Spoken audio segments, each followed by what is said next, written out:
Dali portait le même prénom que son frère mort, bébé, décédé 1 an avant lui. Ouais, comme Vincent Van Gogh. Comme quoi les parents pas nets, ça fait des enfants pas nets. Mais t'es pas nette, non? Mais si, je suis très net. Ses parents, ils lui disaient même que c'était la réincarnation de cet enfant disparu. Il dira toute sa vie. J'étais obligé d'affirmer toutes les minutes que moi je n'étais pas de l'autre, que moi j'étais pas mort.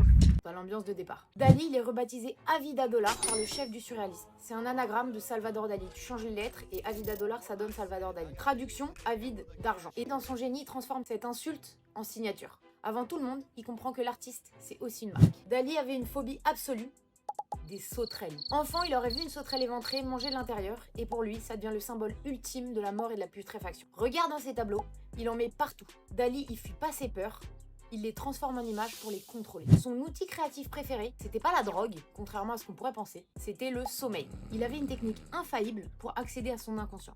Il s'asseyait avec une clé dans la main, il s'endormait, la clé tombait, le bruit le réveillait, et il était exactement à la frontière entre le rêve et l'éveil, c'est là qu'il captait ces images. Il était pas si fou finalement, plutôt très méthodique. À la fin de sa vie, Dali dira face caméra, en faisant croire que j'étais un génie, je le suis devenu. Il nous démontre une chose essentielle.